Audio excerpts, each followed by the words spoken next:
Welcome back everyone. आप लोगों को फिर से BBEW बाय तनवीर के ऑफिशियल यूट्यूब चैनल पर स्वागत है। इस बार हम हिंदी व्याकरण के मोस्ट इम्पॉर्टेंट टॉपिक समास के बारे में चर्चा करेंगे और कोशिश करेंगे एकदम आसानी से सभी समास का सरल डेफिनेशन जाने और समझने का प्रयास करें। तो हम बिना कोई देर किए क्लास को क्या करते हैं, स्टार्ट करते हैं। लेकिन आप लोगों के लिए, ऑप्शन वालों के लिए, ठीक है, जो 11 से 12 में जाएंगे उसके लिए धमाकेदार ऑफर हम निकाले हुए हैं, आप देख सकते हैं। ठीक है, 12th न्यू बैच स्टार्ट्स 5 जनवरी से इंग्लिश एंड आर्ट्स दोनों।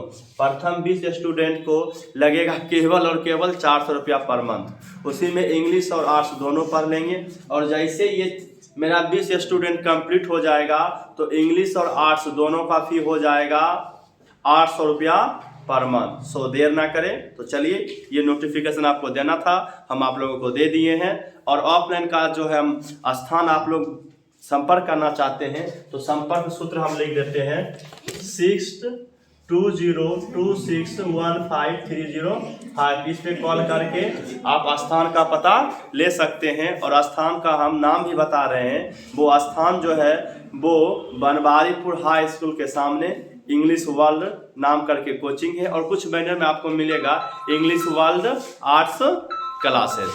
ठीक है, तो चलिए देखते हैं। पहला क्वेश्चन है समास। क्वेश्चन क्या है?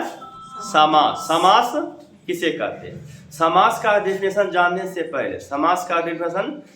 से पहले हम ये जान लेते हैं कि समास का मतलब क्या होता है। समास का मतलब क्या होता है? समास का जो मतलब होता है वो होता है संक्षेप। क्या होता है? संक्षेप। और संक्षेप का मतलब होता है छोटा सा, कोई बड़ी सी बात है उसको एक छोटी सी बात में बोलकर बता देना। या उसका दूसरा मतलब होता है सम्मिलन। क्या होता है? सम्मिलन। ठीक है, अब हम लोग जानेंगे समास का डिफिनेशन। समास का क्या जानेंगे? डिफिनेशन कि समास कहते किसे हैं। तो समास हम लोग कहते हैं दो या दो से अधिक पदों के मेल से जो विकार उत्पन्न होता है उसी को हम क्या कहते हैं? समास कहते हैं। ठीक है, जैसे एग्जाम्पल दिए हैं राजकन्या। एग्जाम्पल क्या दिए हैं? राजकन्या। तो देखो इसमें दो पद मिला हुआ है, एक है राजा और एक है कन्या। यानी राजा के कन्या को क्या बोलते हैं? राजकन्या कहते हैं। यानी ये राजा एक पद और कन्या एक पद, तो एक एक प्लस 2 होता है, तो एक से अधिक पद। अगर केवल आपसे पूछा जाए कि इसमें राजा मेरा समास है कि नहीं, तो आपका क्वेश्चन बनेगा that is wrong your question. केवल राजा समास नहीं हो सकता, समास होने के लिए 2 पद होना जरूरी है। अर्थात राजा प्लस कन्या अगर साथ में आ जाता है तब बनता है राजकन्या। तो समास का डेफिनेशन हम लोग समझ चुके हैं।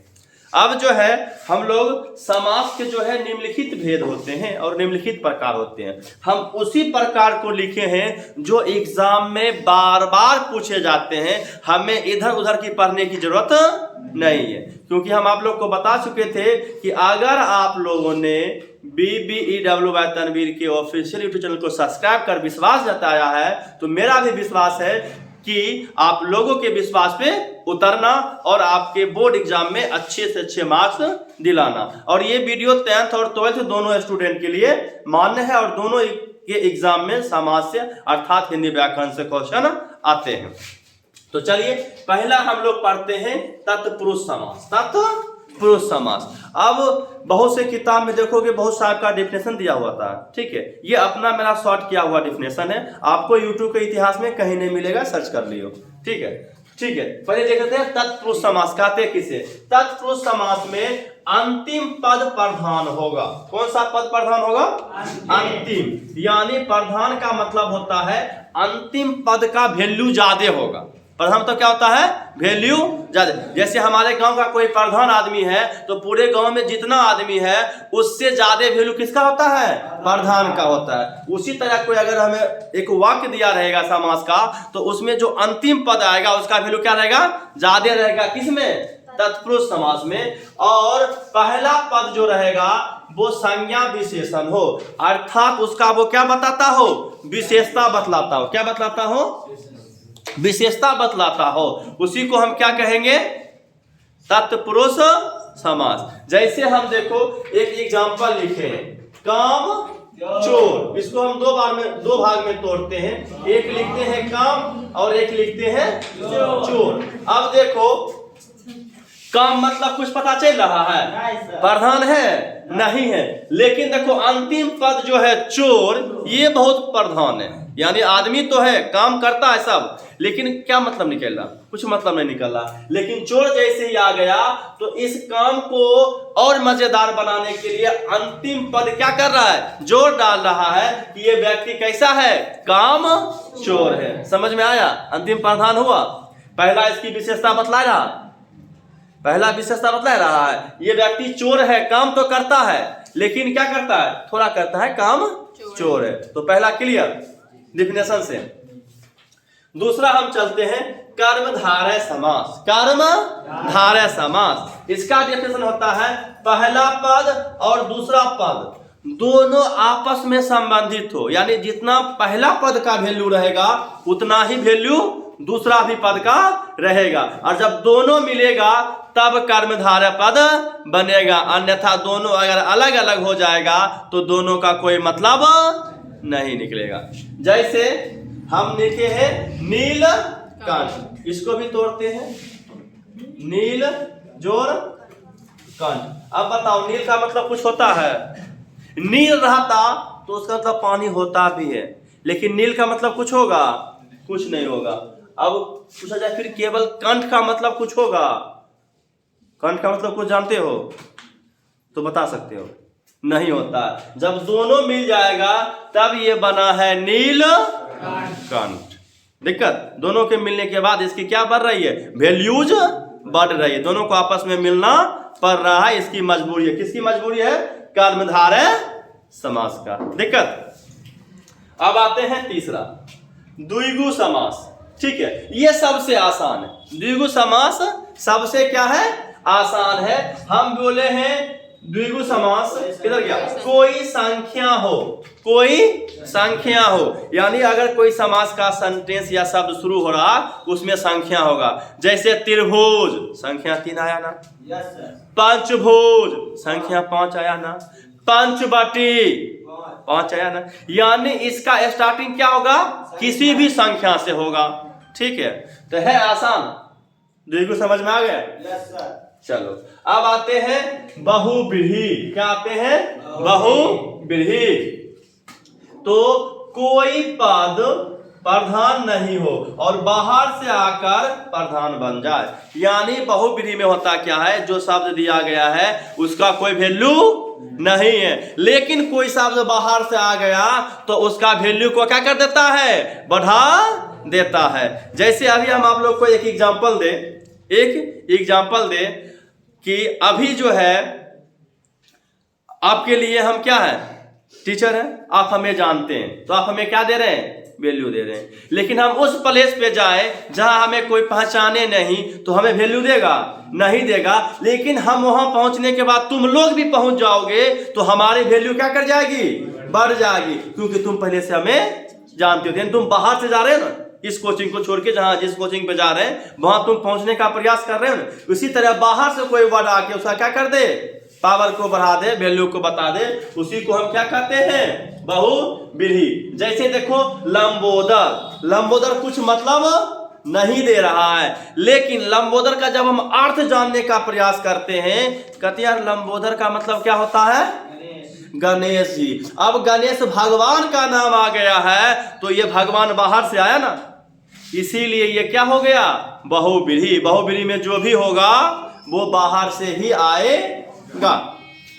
ठीक है, उसके बाद अव्ययी भाव समास, पांचवा क्या है, अव्ययी भाव समास। इसमें क्या होंगे, अव्ययी भाव समास में प्रथम पद प्रधान होंगे और दूसरा जो पद होगा वो अव्यय क्रिया विशेषण होगा, यानी कौन सा क्या तो क्या होता है, काम करना, कौन सा काम कर रहा है दूसरे वाले क्या बताएगा, विशेषता बतलाएगा।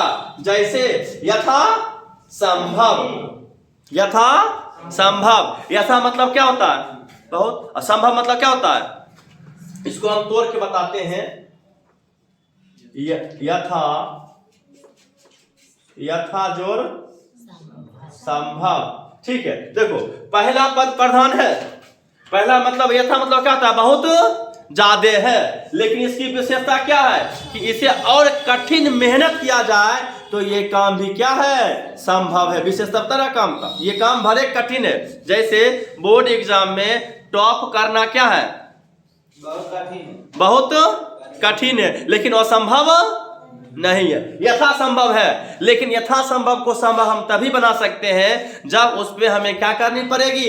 बहुत ज्यादा मेहनत करने की आवश्यकता है। तो आप भी बोर्ड एग्जाम में टॉप कर सकते हो, क्योंकि बोर्ड एग्जाम में टॉप कोई आप ही के जैसे स्टूडेंट करता है। तो क्लियर? आगे द्वंद्व समास, ये भी और आसान है, यानी पूरा का पूरा आसान है। द्वंद्व समास में छुपा होगा, क्या छुपा होगा? और छुपा होगा, या ये लकड़ी का चिन्ह देख रहे हो ना, ये चिन्ह छुपा होगा, उसी को हम क्या कहेंगे? द्वंद्व समास कहेंगे। जैसे देखो हम लिखे हैं माता पिता, इस देखो ये चिन्ह का मतलब क्या होता है? और होता है, यानी इसमें क्या है? माता और पिता है। जैसे बोलेंगे दिन रात, फिर ये हाइफन आएगा तो दिन और रात। समझ में आया? उसमें और छुपा हुआ मिलेगा या तो ये चिन्ह छुपा हुआ मिलेगा, क्योंकि इस चिन्ह का मतलब ही क्या होता है? और होता है। दिक्कत? चलो ये भी खत्म। और लास्ट बता नन समास। ठीक है, इसमें देखो, इसमें पहले पद यानी सबसे पहले जो स्टार्टिंग होगा, या तो न आएगा, या तो न आएगा, या तो अन आएगा, यानी इससे रिलेटेड वाक्य स्टार्ट होता है, शब्द स्टार्ट होता है, तो वो कौन सा समास होगा? नन समास होगा। जैसे देखो हम लिखे हैं नालायक, कथी से शुरू हुआ है? ना से शुरू हुआ होगा। ठीक है, तो अब ये आप डेफिनेशन समझ गए हैं, तो आप इस वीडियो को देखकर एक कॉपी और कलम से राइट करके नोट बना के, उसके बाद समास का आपका क्वेश्चन बैंक में जितने भी पूछे गए प्रीवियस ईयर क्वेश्चन है, आप बनाने का प्रयास करेंगे। अगर आपको उसमें कोई दिक्कत आती है, ये सुविधा ऑनलाइन वालों के लिए बता रहे हैं, तो आप 6202615305 पे कॉल करके उस समस्या का समाधान निकाल सकते हैं। अगर किसी को, जो हमारे आसपास के स्टूडेंट हैं, अगर उसे ऑफलाइन ज्वाइन करना होगा तो ये इंफॉर्मेशन आप लोगों के लिए है। आप लोग 12th का न्यू बैच हम स्टार्ट कर चुके हैं, जो 5 जनवरी से होने वाला है। ठीक है, उसमें इंग्लिश और आर्ट्स दोनों हम ही पढ़ाएंगे।